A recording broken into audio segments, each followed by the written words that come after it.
Hola con todos, mi nombre es Camila Payo, estoy en primer semestre de Ingeniería Industrial y hoy les voy a hablar sobre las 7 herramientas de calidad. ¿Cuáles son las 7 herramientas de calidad? Bueno, estas son cuadro de Pareto, diagrama de causa-efecto, estratificación, hoja de verificación, histograma, diagrama de dispersión, gráfica y cuadros de control. Primero voy a hablar sobre el cuadro de Pareto. Es un gráfico especial cuyo campo de análisis o aplicación son las variables o datos categóricos. Se basan en la regla 80-20. ¿Qué es lo que dice esta regla? Que el 80% de los problemas son causados por el 20% de las causas. Ahora, sus características.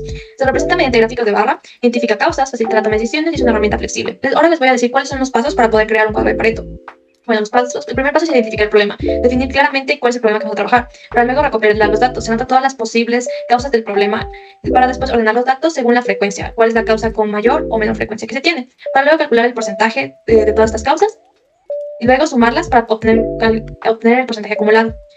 Después empezamos a hacer el gráfico. En el eje horizontal se colocan las causas ordenadas de mayor a menor frecuencia y en el eje vertical izquierdo se coloca la frecuencia y en el eje vertical derecho se coloca el porcentaje acumulado. Luego se dibujan las barras. Estas barras son proporcionales de la altura con su frecuencia para luego dibujar una línea de porcentaje acumulado. Es una línea que se traza de punto a punto que representa el porcentaje acumulado de cada una de las causas. Ahora, un ejemplo donde se puede utilizar el cuadro de Pareto, yo puse que es una fábrica de chocolates que tiene quejas por la mala calidad del producto. Los jefes, para poder conocer el producto y sus causas, se realizan un diagrama de Pareto. Para esto se recopilan las diferentes quejas que tienen los clientes del producto, ordenándolas de mayor frecuencia a menor frecuencia. Luego graficándolas en un gráfico de barras, de esta forma identificando las causas principales para poder enfocarse en ellas, tomando decisiones sobre qué acciones tomar primero para resolver el problema, teniendo mejores resultados con menos esfuerzo. Ahora vamos a hablar del diagrama de causa-efecto. Es una herramienta visual la cual ayuda a entender por qué suceden las cosas, ya que identifica todas las posibles razones por las cuales suceden los problemas. Su característica es que se representa en forma gráfica como un árbol, como lo pueden estar viendo en la presentación. Está agrupada en categorías e identifica causas. Ahora, ¿cuál es el procedimiento para poder desarrollar un diagrama de causa-efecto? Primero se define el problema. Después se dibuja la espina central, que es la línea horizontal que pueden ver en la imagen. Se identifica la categoría de causas. Se piensa en las posibles razones por las cuales está ocurriendo el problema. Para luego dibujar la rama principal, que es la línea inclinada que representa cada una de las categorías que se ha identificado, las diferentes causas que hemos identificado. Luego se identifican las causas específicas. Para cada rama principal se piensa una causa más específica que se podría estar contribuyendo para el problema. Para luego dibujar la rama secundaria. Esta es una línea más pequeña que representa la causa específica que se ha identificado. Para al final todo esto poder identificar y poder encontrar cuál es la causa más importante por la cual está sucediendo este problema.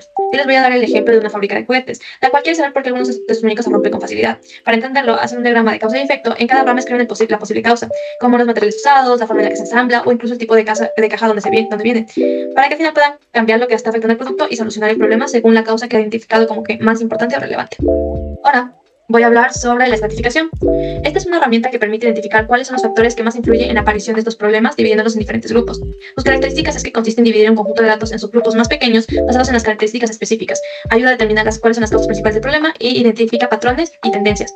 Ahora, ¿cómo realizamos una estratificación? Primero identificamos el problema, qué es lo que se quiere analizar o qué es lo que se quiere mejorar, para luego definir las variables de estratificación y características de los datos que pueden ayudar a separarlos en los grupos. Y después se crean los estratos. Se dividen los datos en grupos basados en las variables que ya habíamos elegido anteriormente, para luego recopilar los datos que se necesitan para los estratos. Después analizan los datos. Se comparan los diferentes estratos que tienen y a ver si hay alguna diferencia significativa entre ellos, para luego poder buscar patrones y encontrar tendencias también en los datos, para ver qué es lo que podemos cambiar en la línea de producción. Un ejemplo de ello, lo que yo puse, es que una fábrica identificó que muchas piezas estaban defectuosas. Para encontrar la causa del problema, separaron las piezas en grupos según el tipo de defecto y dónde se habían fabricado. Al analizar cada grupo, descubrieron que la mayoría de errores ocurrieron en un proceso específico del departamento en particular. Así podemos encontrar un patrón por el cual nos puede decir en este lugar está pasando el problema o la causa del problema. Ahora vamos a hablar sobre la hoja de verificación. Bueno, la hoja de verificación es una herramienta utilizada para recopilar datos de manera sistemática, organizada con la finalidad de identificar, contar y clasificar diferentes tipos de ocurrencia o defectos en un proceso o producto. ¿Cuáles son sus características? Es muy sencilla, recopila datos en forma de marcas de verificación o de recuento que indican cuántas veces se ha producido un valor en particular.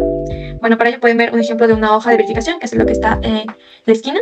Y ahora les voy a mencionar cuál es el proceso para crear una hoja de verificación. Primero se define el objetivo, qué es lo que quiero lograr con esta hoja. Y después se identifican elementos que quiero verificar. Hago una lista de todos los elementos o características que se quieren evaluar, para luego diseñar el formato. En este caso, por ejemplo, es una tabla en el cual vamos a trabajar. Después incluyen instrucciones claras, escriben instrucciones concisas para que la persona que utilice la hoja sepa exactamente qué hacer o sepa exactamente cómo llenarlo. Para luego realizar una prueba, que esta es una prueba que se hace antes de entregar la hoja para que todo esté correctamente. Un ejemplo de ello es lo que yo puse. En una pizzería usan una hoja de verificación para asegurarse de que todo esté listo antes de que abra la pizzería. Su lista está dividida en puntos como verificar el horno esté precalentado a la temperatura correcta, que haya suficiente masa y salsa, que los ingredientes estén frescos, que los refrigeradores estén en temperatura adecuada y que el área de trabajo esté limpia y ordenada. Al seguir esta lista se garantiza que la pizzería abra a tiempo y ofrezca un producto de calidad cada día. Vamos a hablar sobre el histograma. Es un gráfico de barras, pero en lugar de representar categorías diferentes, cada barra muestra la frecuencia de un rango de valores. Sus características, los elementos barras, representan la frecuencia de los datos en cada intervalo. Los tipos de ejes, el eje X muestra los intervalos de datos y el eje Y muestra las frecuencias. Su altura indica que la frecuencia de ocurrencia de cada intervalo, y su base representa los intervalos y su ancho constante. Ahora, ¿cuál es el paso para crear un histograma? Primero se recopilan datos. Se asegura de tener todos los datos que se quieren analizar.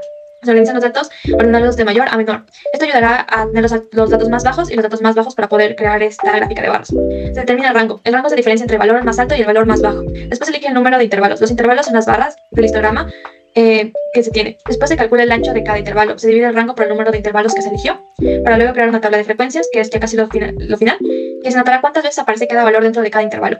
Para luego dibujar los ejes, que yo ya había mencionado de cómo se organizan, y se dibujan las barras, que cada barra representa un intervalo y la altura de cada barra será proporcional a la frecuencia.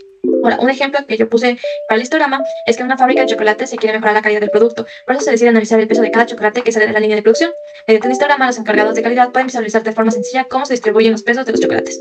Si el histograma muestra que hay una gran variabilidad de los pesos, con muchos chocolates por debajo o por encima del peso ideal, la empresa puede identificar que existe un problema en el proceso de producción. Con esta información pueden ajustar las máquinas, los ingredientes o los procedimientos para asegurar que todos los chocolates tengan el peso correcto y cumplan con los estándares de calidad que se han tenido para esta empresa. Ahora vamos a hablar del diagrama de dispersión. Es una herramienta de control y apoyo a la toma de decisiones para verificar la existencia de una correlación o relación entre variables de características cuantitativas. ¿Cuáles son sus características? Bueno, muestra la relación entre dos variables de forma clara y concisa, sirve para identificar correlaciones, tendencias y posibles causas de problema, ayuda a entender qué factores influyen en la calidad de productos o servicios. Pero para poder crear un diagrama de dispersión, primero se decide qué se quiere comprar. Se elige entre dos cosas que sí podrían estar relacionadas o la que se creen que tienen una relación. Después se recolecta datos. Escribe una tabla de datos de ambas cosas que se quieren comprar. Después se elige una herramienta para poder crear esta tabla. Después se dibujan los ejes. En una hoja de papel o en una computadora se dibujan dos líneas que se cruzan en un ángulo recto. Una línea será para los valores de una cosa y la otra línea será para los valores de otra cosa por las que se están comparando. Luego se marcan los puntos. Por cada par de datos que se tengan, marca un punto en el lugar donde se cruzan los valores en el gráfico. Después se observa el patrón. Una vez que se tengan todos los puntos marcados, se observa si forman una línea o si están dispersos sin ningún orden. Si los puntos forman una línea, significa que hay una relación entre las dos cosas que se están comparando. Si los puntos están dispersos, probablemente no haya una relación, como se puede ver en los dos ejemplos que le puse en la parte de las esquinas, que uno es una línea y otro está como más disperso. Para ello, les doy el ejemplo de que en una fábrica de chocolate se quiere saber si la temperatura a la que se hacen los chocolates influye en cuánto salen mal. Se grafica la temperatura junto a la cantidad de chocolates defectuosos. Si al ver la gráfica, los puntos forman una línea que sube, significa que la mayor temperatura más chocolates salen mal. Pero si los puntos están desordenados, quiere decir que la temperatura no tiene nada que ver con los chocolates defectuosos y que hay otra razón por el problema. Vamos a ver la herramienta de gráficas y cuadros de control. Bueno, gráfica es la que permite identificar tendencias, patrones y relaciones entre variables. Y el cuadro de control muestra cómo varía un proceso a lo largo del tiempo, con el objetivo de identificar si está bajo control o si existen algunas causas especiales que lo afectan. Como característica, la gráfica tiene muchos tipos de gráficas. Puede ser gráficas de barras, líneas, circulares, diferentes. Cada una se adecua al diferente tipo de datos que tengamos. Permite comparar datos, identificar cambios a lo largo del tiempo y detectar anomalías. Mientras tanto, en el cuadro de control, establece un rango de valores dentro del cual se espera que se encuentren los datos. Representan las mediciones obtenidas en diferentes momentos. Indica cuándo un proceso se está saliendo de control. Ahora, para los pasos de estas, primero se establece un objetivo.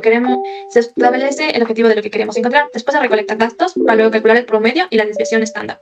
Luego de esto se crean los límites de control, límite central, límite superior y límite inferior. Se crea un gráfico de control que está dividido en eje X, eje Y, líneas y puntos, para luego identificar el gráfico. Para ver si los puntos están dentro del límite, el proceso está bajo control. Si es un punto que está fuera de los límites, puede haber algún problema del proceso del que se haya analizado. Ahora, un ejemplo que yo puse aquí es que en una fábrica de galletas quieren que todas las galletas tengan el mismo tamaño. Para verificarlo, cada hora miden varias galletas y anotan el tamaño. Con estos datos hacen una gráfica que muestran cómo cambiar el tamaño promedio de las galletas a lo largo del tiempo. Además, tiene una especie de alarma que se activa si las galletas son demasiado grandes o demasiado pequeñas. Esta alarma junto con la gráfica les ayuda a ver si hay algún problema en la fábrica y solucionarlo. Bueno, eso fue todo. La información obtenida de las 7 herramientas fue gracias a un libro que está en la biblioteca de la UDLA que se llama Calidad y Productividad y Calidad. Igualmente está el link y la norma APA de este libro. Muchas gracias por su atención.